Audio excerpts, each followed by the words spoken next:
This channel does not promote any violent, harmful, or illegal activities. All content provided by this channel is meant for an educational purpose only. Top quality और consistent performance के लिए सिर्फ silver pump नाम याद रखना। জীবনের দ্বিতীয় বড় পরীক্ষা, মাথায় রয়েছে টেনশন, চাপ। যথারীতি এদিন পরীক্ষা দিতে বসেছিলেন পড়ুয়ারা। আচমকাই তাদের মাথায় ভেঙে পড়ল ফ্যান।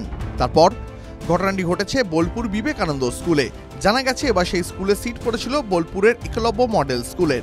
যথারীতি স্কুলের পড়ুয়ারা পরীক্ষা দিচ্ছিলেন, সেই সময় হঠাৎই ফ্যান খুলে পড়ে গেল পরীক্ষার্থীদের গায়ে।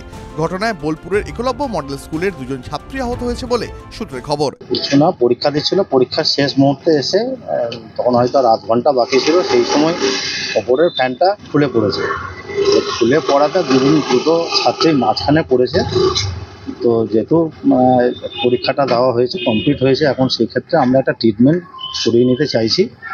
ভবিষ্যতে কিছু যদি না হয় বা কিছু হয়, স্টুডেন্ট ও ছাত্রছাত্রীদের ক্ষেত্রে তো মানবিক মুখ্যমন্ত্রী এবং আমাদের ডিপিএসসি চেয়ারম্যান বীরভূমের প্রলয় নায়কের নির্দেশে, জয়েন্ট কনভেনর অভিজিৎ নন্দনের নির্দেশে আমরা সঙ্গে সঙ্গে ছাত্রীটির কাছে যাই, দেখি ট্রিটমেন্ট মানে কিছু দরকার আছে কিনা, ডাক্তার দেখিয়ে ট্রিটমেন্ট করছি। ডাক্তার বলেছে কোনো কিছু হয়নি, অসুবিধা হবে না। পরীক্ষাটা দিয়েছে, ছাত্রী ভালোই পরীক্ষা দিয়েছে এবং তারপর আমরা একটা প্রিলিম ট্রিটমেন্ট করিয়ে নিতে চাইছি যাতে ভবিষ্যতে অসুবিধা না হয়।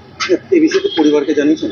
আমরা অলরেডি হেডমাস্টার মশাই ওই স্কুলে আছেন, ওনাকেও ডাকা হয়েছে, উনি এসছেন, উনি এসে সমস্ত কিছু ব্যবস্থা করা হচ্ছে। এবার আমরা যথারীতি ওনার বাড়িতে, বা উনি তো হোস্টেলে থাকেন, একলব্য হোস্টেলে, সেখানে যাবে স্টুডেন্ট, তারপরে হেডমাস্টার মশাই যাবতীয় যা কিছু এবং পরিবারের সাথে কথা বলেও দিয়েছেন, সব কিছু রেডি করা আছে, ফোনে করা।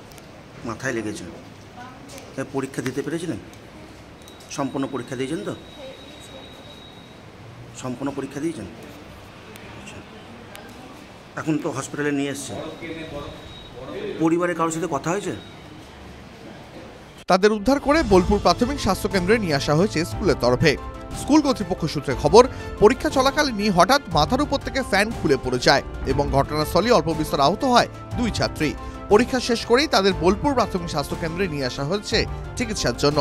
টিভি9 বাংলা ডিজিটাল।